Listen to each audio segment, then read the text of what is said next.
Hello बच्चों, क्या हाल चाल, कैसे चल रही है आप सभी की तैयारी 2025 बोर्ड एग्जाम की। सो बच्चों, आज हम इस क्लास में 2025 बोर्ड एग्जाम के लिए क्लास 10th मैथमेटिक्स के इंपॉर्टेंट ऑब्जेक्टिव्स कराने वाले हैं।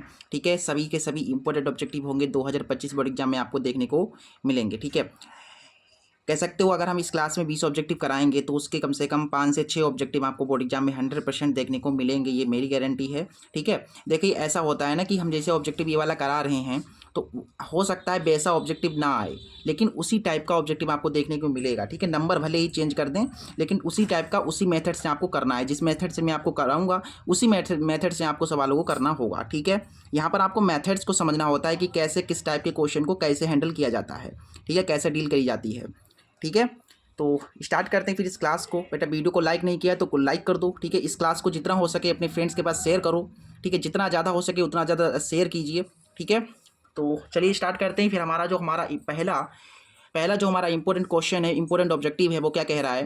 पहला ऑब्जेक्टिव कह रहा है कि संख्या 2 + √3 इंटू 2 - √3 होगी। क्या होगी? एक परिमेय संख्या होगी, अपरिमेय होगी, या ऋणात्मक पूर्णांक होगा या धनात्मक पूर्णांक होगा। क्या होगा बेटा, ये हमको बताना है। देखो बहुत आसान है। इसके लिए अगर आपको पता करना है कि क्या कौन सी संख्या, अभी तो आप बता नहीं पाओगे, इसको आपको थोड़ा सा सरल करना पड़ेगा गुरुजी। हाँ बिल्कुल सरल करना पड़ेगा। आप सरल करोगे तो आपका जो है आंसर आ जाएगा। ठीक है, आप बता सकते हो कि कौन सी संख्या होगी। देखिए यहाँ पर थोड़ा इसको सरल करते हैं। देखिए ये आपका, देखिए ऐसे बन रहा है। देखिए a+v और ये a-v के रूप में बन रहा है। a मान लेते हैं 2 जो है उसको a मान लिया और √3 को मैंने b मान लिया, तो ये a+b a-b के रूप का बन रहा है। और ये किसका फार्मूला होता है? a+v और a-v। ये किसका सूत्र होता है? आप सभी को पता है, a² - b² का होता है। ठीक है, तो हम इसको जो है, इस वाले को हम कैसे लिख सकते हैं? हम लिख सकते हैं a² - b²। a के स्थान पर क्या लिखेंगे? 2 लिखेंगे, क्योंकि हमने माना है ना। तो a के स्थान पर 2, फिर क्या स्क्वायर है, फिर बेटा माइनस है, फिर v का स्क्वायर। b आपका देखिए √3 है तो इसका स्क्वायर, 2 का स्क्वायर 4 आएगा, इसके स्क्वायर से रूट कैंसिल हो जाएगा तो सिर्फ 3 बचेगा। अब बताइए 4 में से 3 गया तो क्या बचा? 1 बचा ना। तो बताइए एक क्या है? एक धनात्मक पूर्णांक है। एक क्या, देखिए धनात्मक का मतलब क्या होता है? पॉजिटिव, यानी कि प्लस में। ये माइनस में है कि प्लस में है? बताइए, ये धनात्मक पूर्णांक है कि ऋणात्मक पूर्णांक है? यहाँ पर देखिए इसके सामने कुछ नहीं तो प्लस होगा।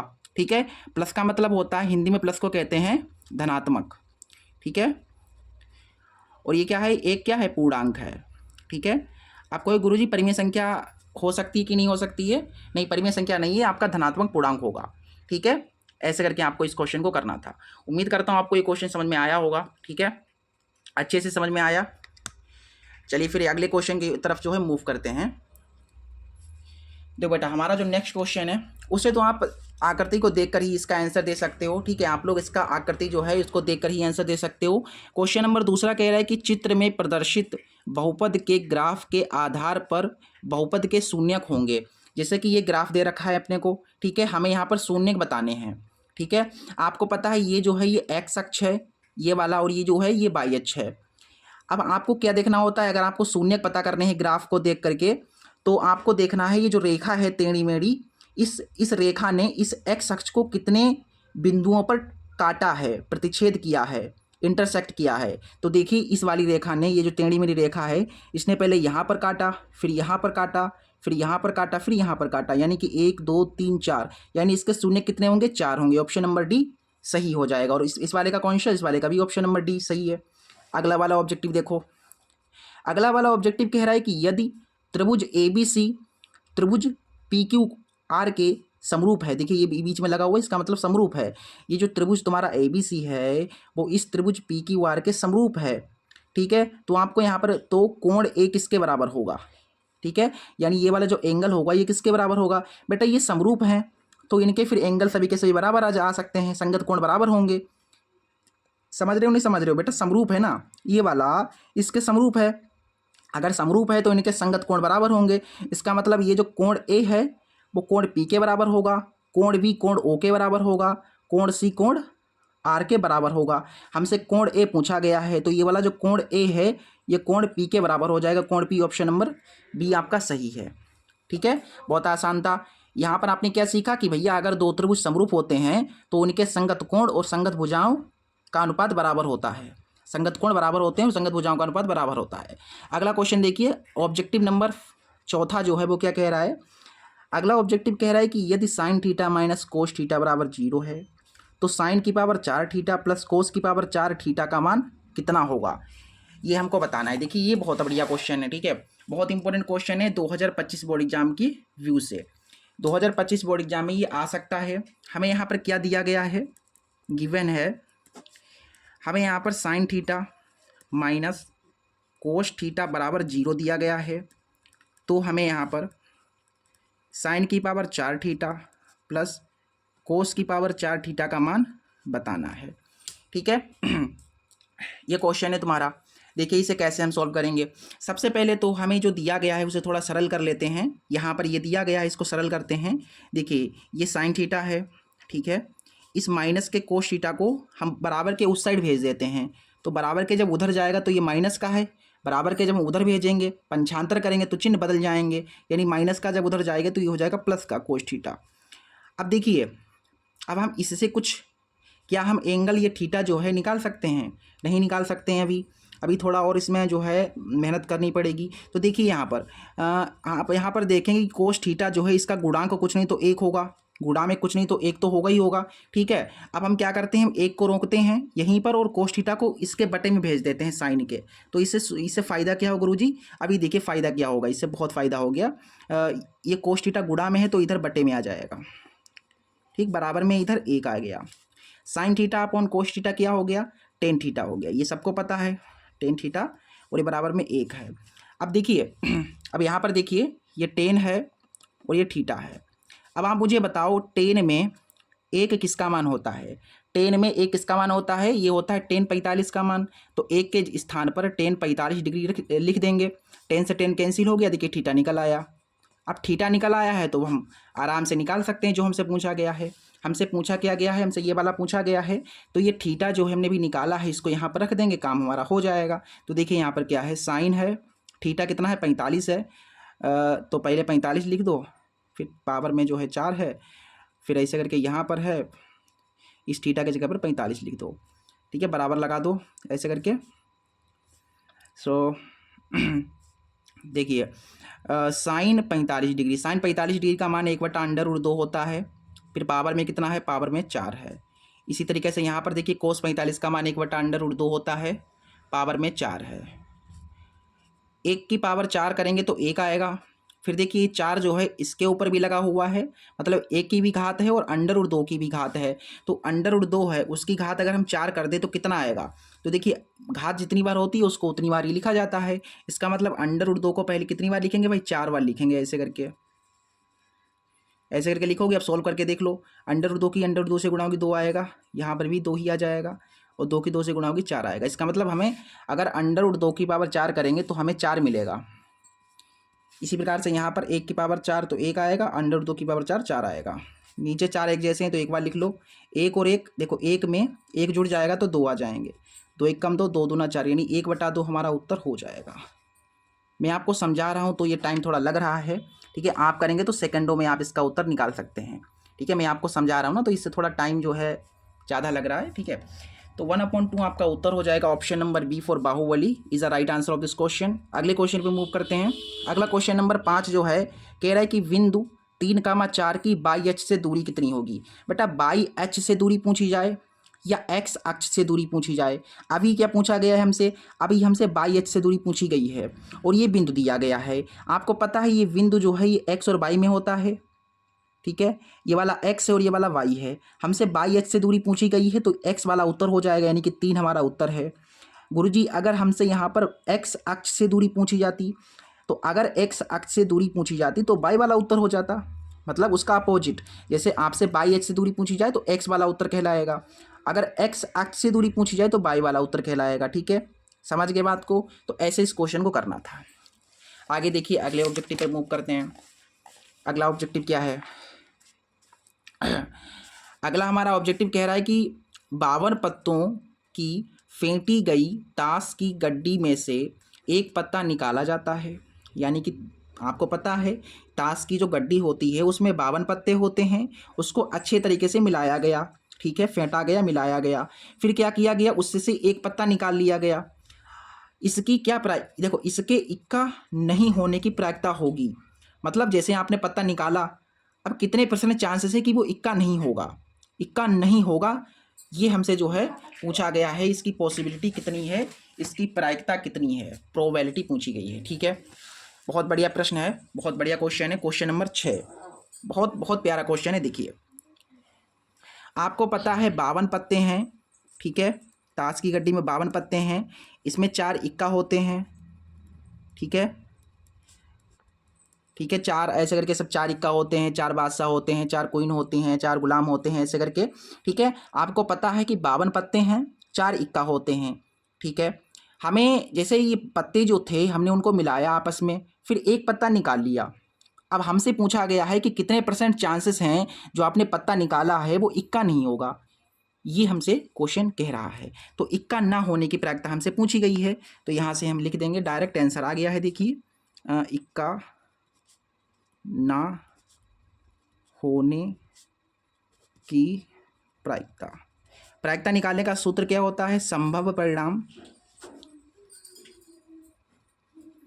बटा में कुल परिणाम, यही तो सूत्र होता है ना, बस ये वाला हम सूत्र यूज कर देंगे। तो संभव परिणाम कितने हैं बेटा, संभव परिणाम का मतलब क्या होता है, संभव परिणाम मतलब जो आपसे क्वेश्चन पूछा गया है, आपसे क्वेश्चन पूछा गया इक्का ना होने की प्रायिकता, तो 52 पत्ते हैं, उसमें से इक्का अगर हम नहीं मान लिया, मतलब हम अगर चाहते हैं, जैसे 52 पत्ते हैं तो उसमें इक्का भी है, उसमें बादशाह भी है, उसमें गुलाम भी है, उसमें रानी भी है, मतलब हर प्रकार के पत्ते आपको देखने को मिलेंगे। हम इक्का हमें तो चाहिए नहीं, तो 52 पत्ते हैं, उसमें से 4 इक्का हमें चाहिए नहीं, तो घटा देंगे फिर हम, तो 52 में से हम 4 इक्का घटा देंगे, क्योंकि हमको तो चाहिए नहीं, इक्का तो चाहिए नहीं। ठीक है, तो 52 में से 4 चले गए तो आपके पास 48 आएंगे, यानी हमारे संभव परिणाम 48 हैं। ठीक है, और बटा में कुल परिणाम, तो कुल कितने पत्ते हैं, कुल आपके 52 पत्ते हैं, इसे 4 से काटेंगे अगर, तो 4 एकम 4, 4 दूना 8, 4 एकम 4, 4 3 12, यानी कि 12/13 आपका उत्तर हो जाएगा। समझ गए बात को, बहुत बहुत ईजी क्वेश्चन था।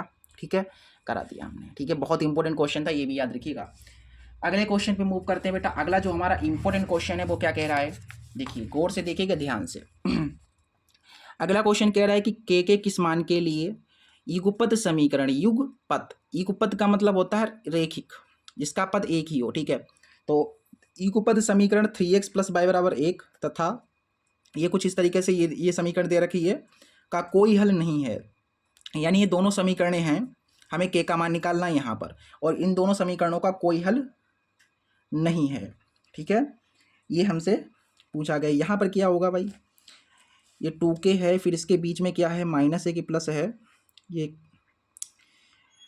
अब अगर यहाँ पर प्लस होगा कि माइनस होगा, चलिए मैं माइनस मान लेता हूँ। ठीक है, मैं मान लेता हूँ यहाँ पर माइनस है, देख लेते हैं क्या आएगा उत्तर। ठीक है, मैंने माइनस मान लिया, हो सकता है प्लस हो, क्योंकि वो मिट गया है, इरेज हो गया, तो दिखने में थोड़ी प्रॉब्लम हो रही है।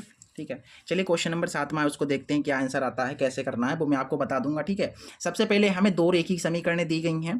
पहली है भाई 3x + y = 1, दूसरी कौन सी है, पहली ये हो गई, दूसरी तुम्हारे पास है 2k - 1 x + k - 1 y = 2k + 1। पहली समीकरण ये है, दूसरी वाली ये है। इन दोनों समीकरणों के कैसे हल हैं, कोई हल नहीं है, कोई हल नहीं है भाई, कोई हल नहीं है। अगर तो कंडीशन क्या होती है, कोई हल नहीं है मतलब there is no solution of these 2 linear equations, then what is the condition, कौन सी कंडीशन हम अप्लाई करते हैं जब कोई हल नहीं होता है। आप सभी को पता होना चाहिए, जब कोई हल नहीं है इसका मतलब a1/a2 बराबर v1/v2 is not equal to c1/c2, यही तो होता है ना। यही चीज तो होती है जब कोई हल नहीं होता है। ठीक है, हाँ यही होता है ना। ठीक है, फिर कोई हल नहीं है फिर ठीक है, तो ये चीज़ हो गई। अब यहाँ पर देखिए हम मानों को रख सकते हैं, ठीक है, अभी से, लेकिन बराबर कौन से हैं, देखिए बराबर केवल ये 2 चीज़ें हैं, तो तीसरा वाला तो बराबर नहीं है, तो केवल हम इन्हें ले लेंगे। ठीक है, बाकी हमारा आंसर किस में दिया गया है, हमारा आंसर दिया गया देखिए नॉट इक्वल टू में, नॉट इक्वल टू में दिया गया है। ठीक है, ठीक है, चलिए देखते हैं क्या आता है। हम पहले A1 के जगह पर कितना रखेंगे, देखो बेटा A1 B1 C1 ये कहाँ से मिलेंगे भाई, देखो पहली वाली समीकरण से जो है आपको यहाँ से मिल जाएंगे A1, ठीक है, ये वाला हो जाएगा V1 और ये हो जाएगा तुम्हारा C1, ठीक है। और दूसरी वाली समीकरण से ये वाला हो जाएगा A2, ये हो जाएगा V2 और ये हो जाएगा C2, ठीक है। तो मानों को रख दीजिए फटाफट। A1 तुम्हारा कितना है 3 है, A2 तुम्हारा देखिए 2k-1 है, V1 तुम्हारा देखिए कुछ नहीं तो 1 होगा, और V2 तुम्हारा k-1 है, फिर है नॉट इक्वल टू C1 कितना है 1 है, और C2 कितना है 2k+1 है, ठीक। तो यहाँ पर आप जो है पहले इसको बराबर लेकर के देख लीजिए, ठीक है, इसको, क्योंकि हमें नॉट इक्वल टू में आंसर दिया गया है तो नॉट इक्वल टू वाला ही लेंगे, ठीक है। हमारा आंसर देखिए बेटा, आंसर देखिए के का मान बराबर नहीं के बराबर है, मतलब नॉट इक्वल टू के बराबर ऐसे करके दिया गया है, तो यही वाला लेंगे फिर हम, तभी हमारा आंसर नॉट इक्वल टू में आएगा, ठीक है। हम इसी को लेंगे फिर हम। तो देखो हमने सिर्फ इसे लिया है बराबर, हमने सिर्फ इसे लिया है, तो ये तो भूल जाओ, ये है ही नहीं मान के चलो। तो इसकी गुणा इधर पहले होगी, 2k+1 की 1 से गुणा होगी तो वही आएगा, फिर नॉट इक्वल टू है, k-1 की 1 से गुणा होगी तो k-1 आएगा। सो यहाँ से क्या आ गया देखिए 2k, प्लस का k इधर आएगा, माइनस का k हो जाएगा, फिर नॉट इक्वल टू है, फिर माइनस का 1 है, प्लस का 1 उधर गया, माइनस का 1 हो गया, 2k में से k चला गया तो k सिर्फ बचा, फिर नॉट इक्वल टू 1 और 1 2 हो गए, तो k is not equal to -2 आपका उत्तर हो जाएगा। तो ऑप्शन नंबर इसका कौन सा सही है, option number V for Baahubali is the right answer of this question. अगले क्वेश्चन में मूव करते हैं। अगला क्वेश्चन कह रहा है कि चित्र में AO/OC बराबर BO/OD बराबर 1/3 है, यदि DC बराबर 1.5 सेंटीमीटर है तो AB का मान कितना होगा। ये चित्र दिया गया है, ठीक है, और ये चीज़ें हमें दी गई हैं, AB निकालना है। चलिए इसे भी तोड़ते हैं, इसका भी कुछ जुगाड़ करते हैं, आराम से हो जाएगा, इसमें भी कोई दिक्कत वाली बात नहीं है। देखो क्वेश्चन हार्ड कब हो जाता है, क्वेश्चन हार्ड तब हो जाता है जब आप लोग क्वेश्चन को हार्ड मान लेते हो, ठीक है। क्वेश्चन हार्ड होता ही नहीं है भाई, क्वेश्चन हार्ड अगर होता तो अगले बच्चा कैसे बना रहा है, अगर आपसे ये क्वेश्चन नहीं हो रहा है तो एक ऐसा भी स्टूडेंट है जो उस क्वेश्चन को कर रहा है, वो भी क्लास 10th में ही है, उससे कैसे हो रहा है फिर। अगर क्वेश्चन हार्ड है फिर उससे नहीं होना चाहिए ना। तो हार्ड तभी होता है जब आप लोग उसे हार्ड सोच लेते हो, इसका मतलब आप ही लोग हार्ड उसको बना देते हो, ठीक है। तो ये चीज़ें आप दिमाग से निकाल दो कि कोई क्वेश्चन हार्ड होता है, ऐसा कुछ नहीं है, ठीक है। देखो यहाँ पर हमें क्या क्या ये आकृति दी गई थी, ठीक है, उसके बाद और भी कुछ हमें दिया गया है, AO/OC बराबर VO/OD बराबर 1/3 ये दिया गया है, तथा हमें ये DC भी दिया गया है जो कि है 1.5 सेंटीमीटर। बेटा देखो यहाँ पर ध्यान से AO/OC यानी कि ये वाली भुजा बटा ये वाली भुजा, ठीक है, और BO/OD यानी ये वाली भुजा बटा ये वाली भुजा, मतलब बराबर हैं। देखिए इस वाले त्रिभुज और इस वाले त्रिभुज की दो भुजाओं का अनुपात बराबर है जो कि 1/3 के बराबर है। इसका मतलब ये हुआ कि ये जो AB है वो इस मतलब AB/DC भी बराबर होगा। भाई अगर ये दो भुजाएं अनुपात में बराबर हैं और 1/3 के बराबर आ रही हैं अगर, तो इसका मतलब ये हो गया कि AB/DC के भी ये भुजाएं बराबर होंगी, यानी ये जो भुजाएं दी गई हैं ये किसके बराबर होंगी, ये इसके भी बराबर होंगी, AB/DC के भी बराबर होंगी, ठीक है। क्योंकि ये तो दो से मतलब देखो AO/OC बराबर OB/OD तो दिया गया है और ये सब कुछ 1/3 के बराबर है, ठीक है। आप यहाँ पर अगर आइडिया लगाएंगे तो हम ये कह सकते हैं ये वाली भुजा AB/DC भी इसके बराबर हो जाएगी, ठीक है। सो यहाँ पर ध्यान से देखिए, हम यहाँ पर ध्यान से देखेंगे, हमें सिर्फ क्या चाहिए, हमें यहाँ पर AB चाहिए, हमें यहाँ पर AB चाहिए। सो अगर हम देखो ये चारों तो बराबर हैं आपस में, हम सिर्फ इसको लेंगे बराबर तभी हमें AB मिल जाएगा बस। तो हम सिर्फ इसको लेंगे बराबर, ठीक है, इस वाले को। तो 1/3 बराबर AB तो हमें निकालना है, और ये DC है तो DC रहने दो, 1/3 और ये AB है, और DC कितना है तुम्हारा 1.5 सेंटीमीटर है। AB की 3 से गुणा होगी तो 3 AB आ जाएगा, 1.5 की 1 से गुणा होगी तो 1.5। सो AB बराबर 1.5, ये 3 गुणा में तो इधर बट्टे में आ गया, AB बराबर 0 तिपच 15, यानी कि ये आ गया तुम्हारा इतना सेंटीमीटर, यानी जो AB होगा वो होगा तुम्हारा 0.5 सेंटीमीटर, ठीक है, 0.5 सेंटीमीटर आपका AB हो जाएगा, ठीक है। Option number A. आओ कभी हवेली पे मिलने, ऑप्शन नंबर ए आपका सही हो जाएगा। अगला क्वेश्चन कह रहा है नमा, कह रहा है कि ten square 30 degree plus coat square 30 degree का मान कितना होगा। ये बहुत आसान क्वेश्चन है, ठीक है, आप सभी इसे आराम से कर सकते हैं। क्वेश्चन नंबर 9 है ना, क्या हमें निकालना है, हमें निकालना है ten square 30 degree plus coat square 30 degree का मान। देखिए टेन 30 का मान कितना होता है, 1/√3 स्क्वायर में है। कोट 30 का मान √3 होता है, स्क्वायर में है। एक का स्क्वायर 1 होगा, देखो स्क्वायर से रूट कटेगा सिर्फ 3 आएगा, इसका स्क्वायर से रूट कट गया सिर्फ 3 आया। इसको सॉल्व कीजिए, 1 की गुणा 1 से हो गई, 3 की गुणा 3 से हो गई, 3 की 1 से होगी, 9 और 1 10, यानी कि 10/3 आपका उत्तर आ जाएगा। ठीक है, 10/3 आपका उत्तर आ जाएगा। ठीक है, ऐसे करके इस क्वेश्चन को करना था। ठीक है, समझ में आ गया, ऐसे करके इस क्वेश्चन को करना था। 10/3 ऑप्शन नंबर डी आपका सही हो जाएगा। अगला क्वेश्चन कह रहा है कि एक लीप वर्ष में 52 रविवार होने की प्रायिकता कितनी होगी। एक लीप वर्ष में 52 रविवार होने की प्रायिकता। अच्छा, क्वेश्चन नंबर 10वां है। देखो एक लीप वर्ष है, इसको ध्यान से समझ लीजिएगा। ठीक है, ध्यान से समझिएगा, बिल्कुल ध्यान से। एक लीप वर्ष है तो एक लीप वर्ष में कितने दिन होते हैं। जनरली हम सभी जानते हैं कि हर एक वर्ष में, ठीक है, 365 दिन होते हैं, लेकिन जब एक लीप वर्ष आ जाता है तो उसमें एक ज़्यादा दिन हो जाता है। जैसे 365 है तो उसमें एक और ज़्यादा हो जाएगा। ठीक है, क्योंकि हर 5 साल में एक लीप वर्ष आता है। सो आपको पता है 365 दिन होते हैं, लेकिन लीप वर्ष में एक ज़्यादा होता है। इसका मतलब एक लीप वर्ष में 366 दिन होते हैं। 366 दिन होते हैं, ये सभी को पता है, बिल्कुल पता है, इतनी बात तो क्लियर है। ठीक है, अब हम क्या इसको ऐसे नहीं लिख सकते हैं, इसको हम ऐसे लिख सकते हैं, इस 366 को लिख सकते हैं 364 + 2। क्योंकि यहाँ पर हमने ऐसे क्यों लिखा, ऐसे मैंने क्यों लिखा, देखो 364 में 2 जोड़ोगे 366 आ जाएंगे, लेकिन मैंने ऐसे लिखा क्यों, ऐसे मैंने लिखा क्यों, क्योंकि ये 364 जो है, ठीक है, 364 जो है इसमें 52 सप्ताह होते हैं, पूरे 52 सप्ताह होते हैं ना भाई। 52 सप्ताह हैं, देखिए 52 सप्ताह हैं, 52 सप्ताह हैं, और हर सप्ताह में 7 दिन होते हैं। तो 52 को अगर हम 7 से गुणा करा दें, तो 52 को 7 से गुणा करेंगे तो 7 दूनी 14, 7 × 35 या 36, यानी कि 364 दिन देखिए आ गए। यानी कि इसका मतलब क्लियर है कि 364 में पूरे के पूरे 52 सप्ताह होते हैं।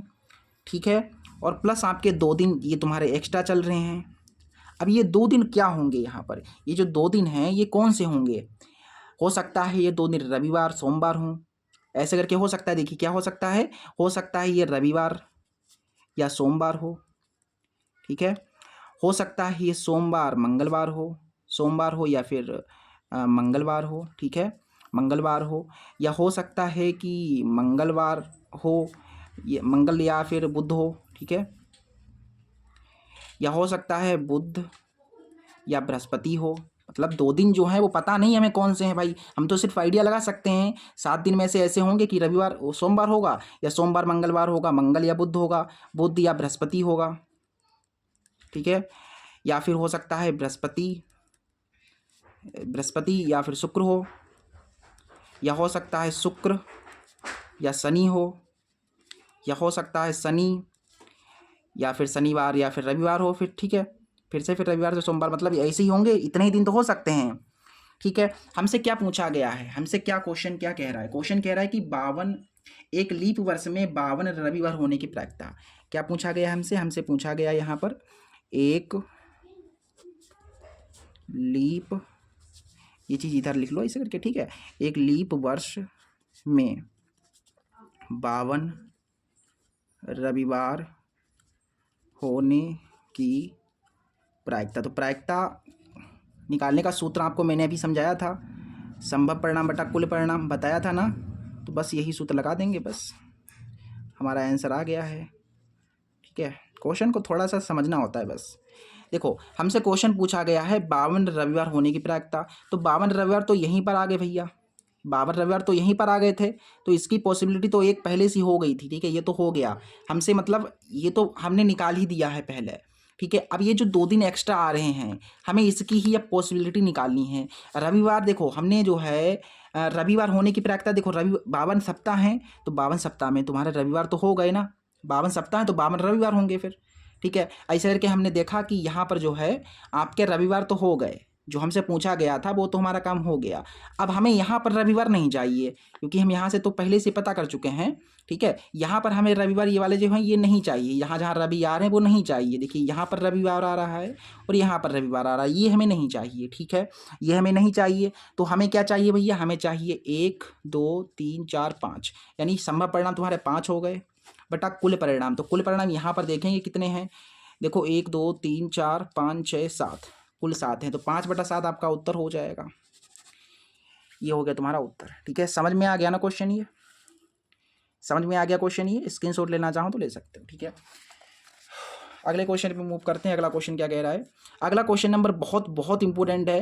कह रहा है कि यदि 12 और 42 का लघुत्तम समापवर्तक यानी कि LCM 10m + 4 है तो m का मान कितना होगा। अच्छा, LCM हमें दे रखा है यहाँ पर और m का मान पूछा गया है। ये बहुत यूनिक क्वेश्चन है, देखिए नया नया क्वेश्चन है।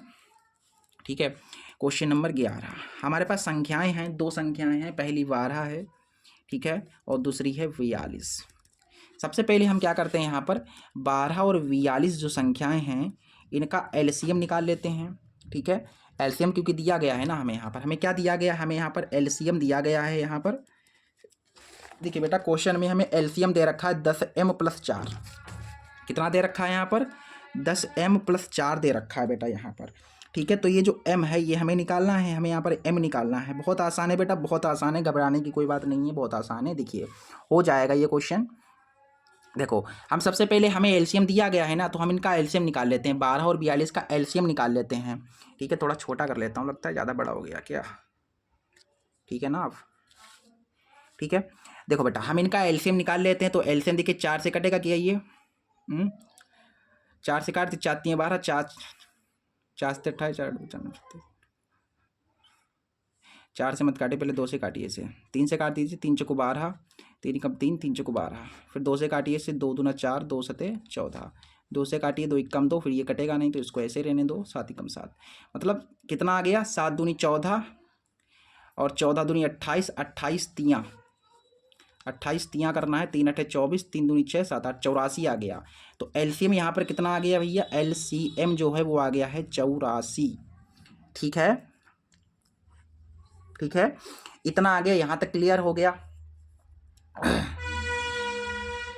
ठीक है, इतनी चीज़ क्लियर है भाई। देखो हमें ये चीज़ दे रखी है ना, हमें ये चीज़ यहाँ पर दे रखी है, तो ये LCM हमें अभी LCM निकाला, LCM हमने 84 निकाला, तो इस LCM के स्थान पर 84 लिख देंगे और बराबर में तुम्हारा 10m + 4 है, सॉल्व कर दो, m निकल आएगा। देखिए यहाँ पर 84 है, प्लस का 4 इधर आएगा, माइनस का 4 हो जाएगा, इधर तुम्हारा 10m है, 84 में से 4 गया, 80 बचा, बराबर में 10m है, 0 से 0 कैंसिल, तो यहाँ पर आ गए तुम्हारे 8 बराबर में m, तो m का मान कितना आ गया, 8 आ गया। यही आपका उत्तर हो जाएगा, यही आपका उत्तर हो जाएगा। आराम से क्वेश्चन हो गया, क्वेश्चन नंबर ये वाला भी हो गया आराम से। ठीक है, अगले क्वेश्चन पे मूव करते हैं। फिर अगला क्वेश्चन क्या कह रहा है, देखिए क्वेश्चन नंबर 12 कह रहा है कि यदि अल्फ़ा तथा बीटा 2x² + 8x - 8 के मूल हैं तो इसमें से कौन सा ऑप्शन सही होगा। सबसे पहले हम यहाँ पर जो है जो हमें दिया गया है उस पर गौर करते हैं।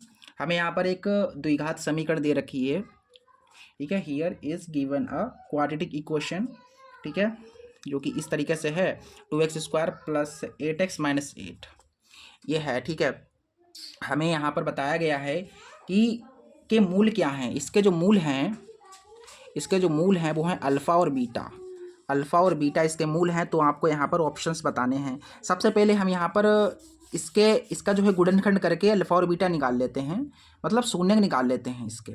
ये जो समीकरण है बेटा द्विघात समीकरण, इसको हल करना है, बस हल करोगे तो आपको 2 आंसर मिलेंगे, जो 2 आंसर हैं वही तुम्हारे अल्फ़ा और बीटा हैं, बस ऐसे करके। ठीक है, सो यहाँ पर सबसे पहले हम क्या करते हैं, इसको हल करते हैं, इसका गुणनखंड कर लो। क्या है, 2x² + 8x - 8, 2 की गुणा कराओगे 2 8 16, तो ऐसी 2 संख्या सोची जिनके गुणा कराएं तो 16 आए, जिन्हें घटाएं तो 8 आए। तो ऐसी कौन सी संख्या है, सो ऐसी संख्याएं आपकी हो जाएंगी, कौन सी होंगी, 4 चौको 16 बेटा, 4 की 4 से गुणा कराओगे तो 16 आएगा, 4 में 4 जोड़ दोगे तो 8 आ जाएंगे। ठीक है।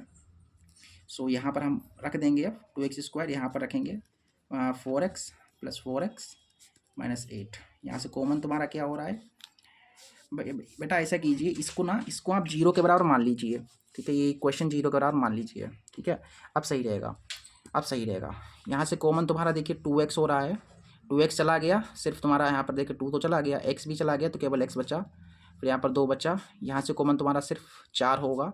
सो x गलत हो गया लगता है थोड़ा सा, ठीक है। ऐसी तो संख्या 4 चक्कू 16 तो हो रहा है, लेकिन रुक जाओ रुक जाओ रुक जाओ रुको रुको रुको रुको रुको रुको रुको। ऐसा कीजिए, देखो बेटा ऐसा कीजिए, सबसे पहले ऐसा कीजिए, ऐसे करोगे तो हो नहीं पाएगा, इसका गुणनखंड होगा ही नहीं, ठीक है। इसका गुणनखंड होगा ही नहीं, इसका गुणनखंड क्यों नहीं होगा वो मैं आपको बता दे रहा हूँ। सबसे पहले इसकी प्रकृति देखते हैं क्या होगी। तो प्रकृति पता करने के लिए d बराबर होता है b² - 4ac, ठीक। तो d, ठीक है, d हमें निकालना है। b देखिए यहाँ से ये a है, ये b है और ये c है। सो b², b तुम्हारा 8 है तो 8 का स्क्वायर -4, फिर a तुम्हारा 2 है, फिर c तुम्हारा -8 है। यही है क्या? हाँ जी यही है, ठीक है। सो d बराबर 8 का 8 है 64, माइनस और माइनस प्लस, 4 दूनी 8, 8 8 64। सो यार हो तो जाएगा इसका फिर गुणनखंड, 4 और 4 8, 6 और 6 12, 128 हो तो रहा है इसका गुणनखंड। इसके मूलों की प्रकृति तो है, तो इसका गुणनखंड फिर होना चाहिए। अच्छा बताइए अब ऐसी संख्या कौन सी है जिनके गुणा कराने पर 16 आए, जिन्हें घटाने पर 8 आए? ऐसी कौन सी संख्या होंगी? 4 चौको 16 हो जाता है, 8 दूनी 16 हो जाएगा, लेकिन 8 में से 2 नहीं जाएंगे, फिर 6 8 लाना है ना।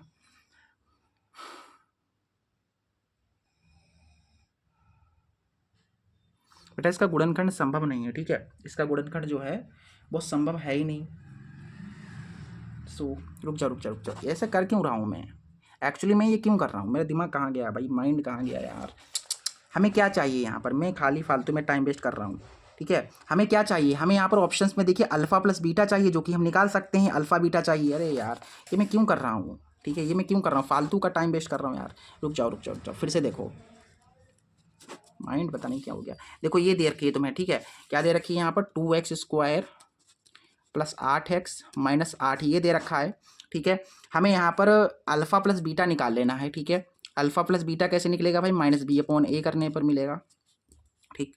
सो अल्फ़ा प्लस बीटा बराबर, ये a है, ये v है और ये c है, ठीक है। ऐसे करके माइनस है तो माइनस, b कितना है? b तुम्हारा 8 है, a तुम्हारा 2 है, ठीक। फिर ये कट रहा है तुम्हारा 2 चौके 8, तो अल्फ़ा प्लस बीटा जो आया वो आ गया है -4, ठीक। फिर उसके बाद हमें देखिए अल्फ़ा गुणा बीटा भी निकालना है। अल्फ़ा गुणा बीटा क्या होता है? c/a होता है ना, शून्यों का गुणनफल और c/a। तो अल्फ़ा गुणा बीटा बराबर c कितना है? -8 है, a तुम्हारा ये इतना है, ये वाला माइनस का है, ठीक है। 2 चौको 8, सो अल्फ़ा बीटा बराबर -4 आ गया। अच्छा ये तुम्हारा जो है आया है, ठीक है। ये चीज़ तुमको देखने को मिली है। क्या आया भैया? -b/a होता है, माइनस हो गया, माइनस है, पता नहीं कहाँ दिमाग है यार, ये माइनस के आ गए, ठीक है। अच्छा देख सकते हैं आप, इनके जो है बराबर आए हैं, यानी अल्फ़ा प्लस बीटा क्या है? बराबर है अल्फ़ा गुना बीटा के। देखिए ये भी -4 आ रहा है और ये भी -4 आ रहा है, यानी कि बराबर आ रहे हैं। अल्फ़ा प्लस बीटा जो है वो बराबर है अल्फ़ा गुना बीटा के। तो ऑप्शन कहाँ पर सही हो जाएगा? ऑप्शन नंबर तुम्हारा पहला A4 आओ कभी हवेली पे मिलने सही हो जाएगा। बेटा ऐसा होता है ना, कभी कभार माइंड बिल्कुल पता नहीं कहाँ चला जाता है। मैं अभी पढ़ा तो आपको रहा हूँ, लेकिन मेरा माइंड कहीं और है, क्योंकि अभी इसके बाद मेरी मीटिंग है एक जगह, तो वहाँ जाना है, फिर इसलिए वहाँ की सोच रहा हूँ, पढ़ा यहाँ आ रहा हूँ, इसलिए मिस्टेक हो रही है। इसलिए मिस्टेक है, बिल्कुल दिख नहीं रहा था यहाँ पर। बताओ मैं फालतू में यहाँ पर अपना माथा पीट रहा था फालतू में यहाँ पर, बाकी ये देखिए इतने में ही हो गया, ठीक है। चलिए हो जाता है कई बार। आगे देखिए अगले क्वेश्चन में मूव करते हैं। अगला क्वेश्चन कह रहे हैं कि समीकरण ये है 2x + y - 6 = 0, और इस तरीके से है कि हल आपको बताने हैं। बेटा इसे हल करना है, x और y के जो मान आएंगे वो आपको यहाँ पर देखने को मिल जाएंगे। ये वाला क्वेश्चन मैं यहाँ पर छोड़ रहा हूँ, HW में आपको दे रहा हूँ ये क्वेश्चन, ठीक है। इन दोनों समीकरणों को हल करना है, बस कर लोगे ना, ठीक है। अगला क्वेश्चन देखिए 14 नंबर क्वेश्चन कह रहा है कि एक वृत्त का क्षेत्रफल 154 सेंटीमीटर स्क्वायर है, तो इसकी त्रिज्या कितनी होगी? देखिए हमें यहाँ पर क्या दिया गया है? हमें यहाँ पर वृत्त का क्षेत्रफल दिया गया है। वृत्त का क्षेत्रफल हमें दे रखा है 154 सेंटीमीटर स्क्वायर, तो हमें यहाँ पर त्रिज्या बतानी है, यानी आर बतानी है, त्रिज्या कितनी होगी। हमें क्या बतानी है यहाँ पर, हमें यहाँ पर बतानी है त्रिज्या, त्रिज्या बतानी है कितनी होगी। तो वृत्त का क्षेत्रफल, वृत्त का क्षेत्रफल क्या होता है, वृत्त का क्षेत्रफल होता है पाई आर स्क्वायर। वृत्त का क्षेत्रफल क्या होता है, पाई आर स्क्वायर। ठीक है, तो इसके स्थान पर पाई आर स्क्वायर लिख दिया, बराबर में तुम्हारा 154 है। ठीक है, आर निकालनी है तो आराम से निकल आएगी यहीं से। ठीक है, पाई के स्थान पर जो है तुम क्या लिख सकते हो, 22/7 लिख सकते हो। ठीक, और ये आर स्क्वायर है और 154 है। 22 से काटोगे तो 22 सत्ते हो जाएगा ये, फिर यहाँ से आर स्क्वायर बटा में 7 बचा, इधर तुम्हारा 7 बचा, 7 की इधर 7 से गुणा होगी तो क्या आ जाएगा, 7 सत्ते 49, 7 सत्ते 49। तो आर बराबर स्क्वायर हटा लोगे तो रूट लगेगा, तो आर बराबर देखिए प्लस माइनस 49 का वर्गमूल 7 होता है। तो आपका 7 आ गई त्रिज्या। ठीक है, प्लस में भी हो सकती है, माइनस में भी हो सकती है। ठीक है, लेकिन त्रिज्या कहीं माइनस में तो होगी नहीं। ठीक है, माइनस में तो होती नहीं है, तो प्लस में ही होगी। तो आपका जो त्रिज्या होगी वो 7 सेंटीमीटर हो जाएगी। ठीक है, क्योंकि त्रिज्या कभी माइनस में नहीं होती है, तो 7 सेंटीमीटर ऑप्शन नंबर सी आपका सही हो जाएगा। अगला क्वेश्चन कह रहा है कि निम्न में से कौन सी प्रायिकता नहीं है। बेटा प्रायिकता कभी माइनस में होती नहीं है। ठीक है, आपको पता है जो प्रायिकता है वो कहाँ से कहाँ तक होती है।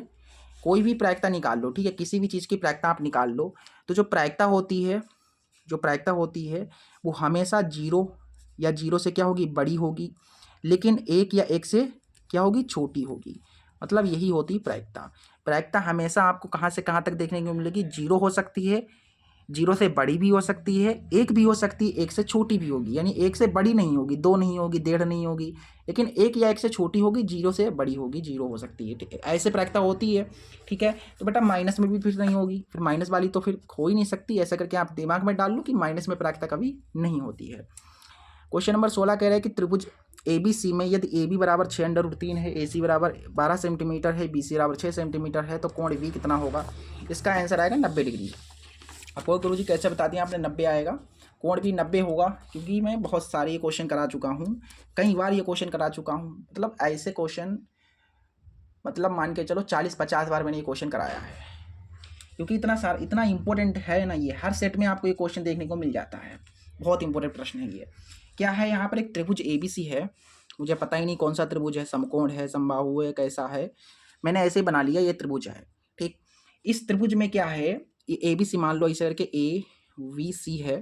ठीक है, कहीं पर भी ABC मान सकते हो, आपकी मर्जी है, जरूरी नहीं मैंने जैसे माना वैसे ही आप माने, आपकी मर्जी, योर चॉइस, आप कहीं पर भी मान सकते हैं।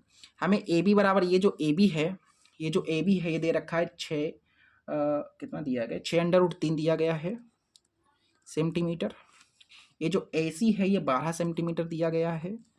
ये जो BC है ये अपने को 6 सेंटीमीटर दिया गया है। ये जो कोण V है ये हमें निकालना है, कोण भी हमें निकालना है। चलिए देखिए कैसे करेंगे। सबसे पहले हमें यहाँ पर AC कितना दिया गया है, 12 सेंटीमीटर। दोनों तरफ वर्क कर दीजिए। ठीक है, इधर भी वर्क कर दो और इधर भी वर्क कर दो, मतलब वर्क करने के मतलब स्क्वायर लगा दो दोनों तरफ। तो देखो यहाँ से कितना मिलेगा भैया, ये दिया गया है, मैंने दोनों तरफ वर्क किया, तो 12 बराबर 144, पहली समीकरण हो गई। अच्छा, AC का काम हो गया, अब AB पे आ जाओ। AB बराबर कितना है भैया, 6√3 है। दोनों तरफ जैसे इसमें वर्क किया था वैसे ही इसमें भी वर्क कर दो, दोनों तरफ 6 का स्क्वायर होगा, ऐसे करके होगा, देखिए इसके ऊपर भी वर्क ऐसे करके लगेगा। सो 6 का स्क्वायर, 6 छंगा 36, फिर इसके स्क्वायर से रूट कटेगा कि सिर्फ 3 बचेगा, 36 3 108 हो जाएगा ना। ये समीकरण बन गई सेकंड। फिर आगे क्या है, आगे हमारा AC हो गया, AB हो गया, BC 6 सेंटीमीटर दिया गया है। तो गुरुजी हम इसमें भी ये दोनों तरफ वर्ग करा दें, बिल्कुल करा दो दोनों तरफ वर्ग, तो 6 का वर्ग 36 हो जाएगा, और ये समीकरण बन गई थर्ड।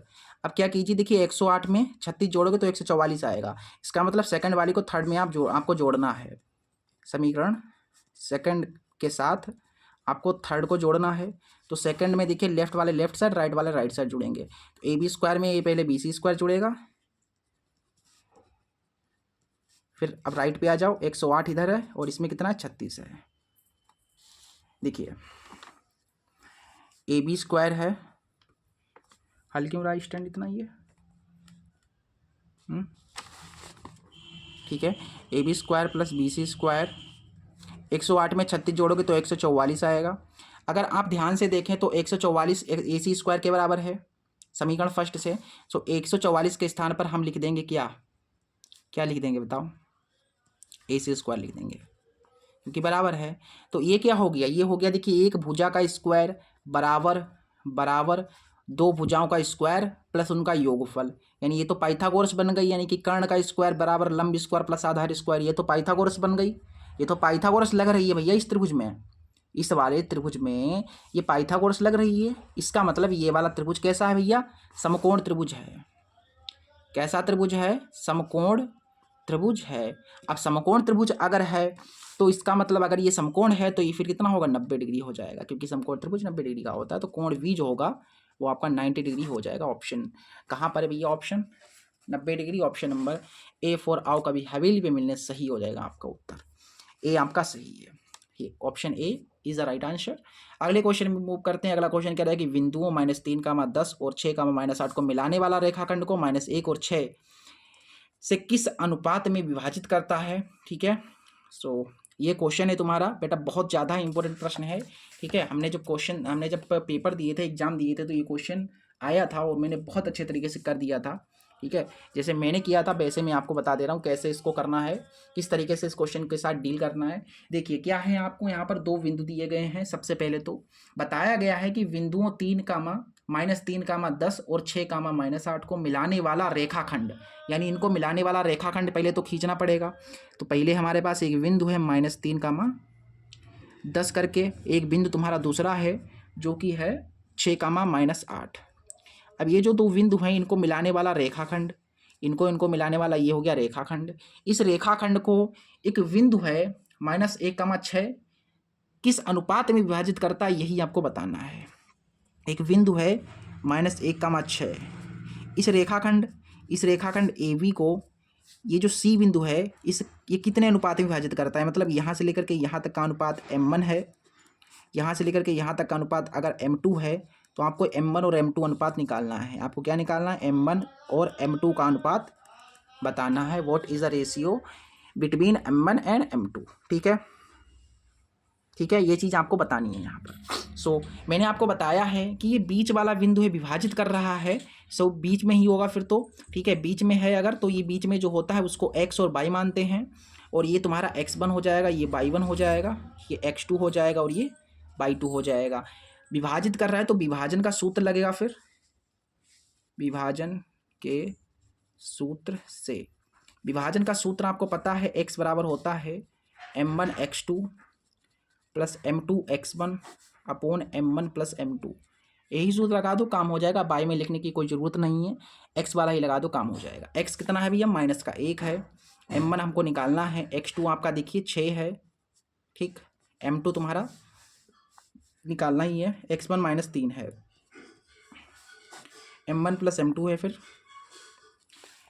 देखिए इसकी गुणा पहले इधर होगी, फिर थोड़ा इसको सरल करके बढ़िया करके लिख लो। ये हो जाएगा 6M1 प्लस, और ये माइनस हो गया -3 की M2 से गुणा होगी तो 3M2 हो जाएगा, और नीचे तुम्हारे पास है M1 प्लस M2। ठीक, फिर आगे देखिए इसकी गुणा इधर, देखिए माइनस है तो गुणा इसमें होगी तो ये सबके चिन्ह बदल जाएंगे। ये प्लस वाला है तो ये हो जाएगा माइनस का M1, ये प्लस का है ये हो जाएगा माइनस का M2। एक की इधर गुणा होगी तो ये वही रहेगा 6M1 - 3M2। ये देखिए यहाँ पर क्या है, माइनस का M1 है, प्लस का 6M1 इधर आएगा तो ये हो जाएगा माइनस का 6M1, ये 3M2 है इधर, माइनस का इधर भेज दो, ये हो जाएगा प्लस का M2। 6 और 1 कितना हो गया, 6 में 1 जुड़ गया तो 7 हो गया, 7M1। 3 में से 1 चला गया तो आपके पास बचे 2M2, ये कट गया। सो M1/M2 बराबर आ गया 2/7। देखिए 2 की इधर गुणा होगी, वापस से ये आ जाएगा, देखिए 2 की M2 से गुणा होगी, देखिए 2M2 आ जाएगा, 7 की M1 से गुणा होगी, 7M1 आ जाएगा। सो रेशियो कितना आ गया, देखिए 2 का मतलब रेशियो 7, 2:7 आपका उत्तर हो गया। तो अनुपात कितना आया, 2:7 आपका उत्तर हो जाएगा। 2:7 ऑप्शन नंबर डी आपका सही है। अगला क्वेश्चन 18वां कह रहा है कि किसी समांतर श्रेणी यानी किसी AP का -5, -5/2, 0, 5/2 का 11वां पद क्या होगा। अच्छा ये क्वेश्चन है, ठीक है, बढ़िया क्वेश्चन है। 18 क्वेश्चन नंबर कह रहा है कि AP दे रखी है। AP क्या है, गौर से देखिएगा, ध्यान से देखिएगा, -5, -5/2 कामा 0 कामा 5/2 ऐसे से चलेगा, ठीक है। का 11वां पद बताना है, यानी 11वें नंबर पर कौन सा पद आएगा, ठीक है।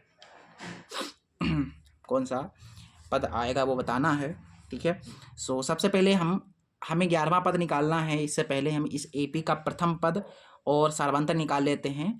सो बेटा प्रथम पद क्या होगा बताइए, इसमें प्रथम पद कौन सा है, प्रथम यानी कि पहला पद ए, -5 ही तो है भैया, पहला वाला देखिए, सबसे पहला यही तो है। इसके बाद डी कैसे निकलता है, डी माने सार्वंतर कैसे निकलता है, अगले वाले से पिछले वाले पद को घटाने पर। तो इसमें से कोई भी पकड़ लो, जैसे मैंने ये 5/2 पकड़ लिया, इससे पिछले वाला घटा दिया। आप ये वाला पकड़ के इससे पिछले वाले को घटा सकते हैं, आप इसको पकड़ लो फिर इसको घटा दो, कैसे भी घटा दो, मतलब अगले से पिछले को घटा दो, बस डी मिल जाएगा। तो 5/2 है, उसमें से 0 घटा देना है। सो 5/2 से 0 चला गया, तो वही बचा फिर, तो फिर ठीक है। हमें 11वां पद निकालना है, ठीक है। तो देखिए 11वां पद, तो 11वां पद या 20वां कहे, 21वां कहे, कितना वां भी कहे, आपको जितना कह रहा है उससे एक कम आपको लेना है। जैसे 11 कह रहा है तो आपको a+10 डी लेना है।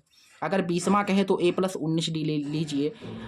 21वां कहे तो a+20 डी लीजिए। 25वां कहे तो a+24 डी लीजिए, ऐसे करके। अब यहाँ पर देखिए a की जगह पर -5 रखना है, फिर 10 है, फिर डी आपका 5/2 है, 2 पंचे 10, ये -5 है, 5 की 5 से गुणा होगी तो 25 आ जाएगा, 25 में से 5 चले जाएंगे तो आपके पास 20 बचेंगे, और यही आपका उत्तर हो जाएगा। तो 11वां पद आपका 20 है। ऑप्शन नंबर आपका ए फॉर आओ कभी हवेली पे मिलने सही हो जाएगा। अगला क्वेश्चन देखिए, अगला क्वेश्चन 19 कह रहा है, बहुत ज़्यादा इंपॉर्टेंट क्वेश्चन है। इस टाइप के क्वेश्चन आपको बोर्ड एग्जाम में देखने को मिलते हैं। क्वेश्चन कह रहा है कि यदि द्विघात समीकरण 2x² + ax + 6 = 0 का एक मूल 2 है तो a का मान कितना होगा। बेटा एक मूल दिया जाएगा आपसे और कुछ एक नंबर गायब कर देगा, ए कह देगा के निकालो, ए निकालो, ऐसे करके एक मूल देगा। तो इस टाइप के क्वेश्चन को कैसे करना है, देखिए कभी भी आपको एक मूल दिया जाए, अभी पहले समझ लीजिए क्या दिया गया है। हमें दिया गया है 2x² + ax + 6 = 0 का एक मूल दिया गया है हमें। एक मूल तुम्हारा 2 है तो a निकालना है, ये जो a है ये निकालना है। बेटा इस देखिए यहाँ पर x की घात कितनी है, मैक्सिमम पावर 2 है। इसका मतलब x के मान कितने आएंगे, 2 आएंगे। x के कितने मान आएंगे, x के मान आएंगे यहाँ पर 2, x के मान 2 आएंगे। तो पहला जो मान है, जो पहला मान है वो तो हमें दिया गया है, x का पहला मान हमें 2 तो दिया गया है, ठीक है। इसका मतलब हम अगर इसमें रख दें इस x के मान को तो कोई मान में फ़र्क नहीं पड़ेगा, क्योंकि ये तो हमें बता दिया है इन्होंने, x का मान 2 है तो जहाँ जहाँ x है वहाँ पर ये 2 रख दो, जो मूल दिया गया है उसको हम रख देंगे, बस यही करना है। तो 2 है x के स्थान पर तो क्या रखना है, 2 रखना है, ठीक है। a यहाँ पर भी 2 रखना है, फिर 6 है बराबर 0 है, 2 दूनी 4, 4 दूनी 8, फिर ये 2a, ये +6 है बराबर 0, 6 में 8 जोड़े तो 14 हो गए, फिर माइनस का 2a, 2 सते 14, a का मान तुम्हारा -7 आ गया है। सो यही आपका उत्तर हो जाएगा। a का मान -7 है, ऑप्शन नंबर डी आपका सही है। अगला क्वेश्चन कह रहा है कि एक लंबवृत्तीय शंकु के आधार के समांतर एक समतल द्वारा बनाया गया अनुप्रस्थ काट क्या है, वर्ग है, गोला है, वृत्त है, अर्धगोला है।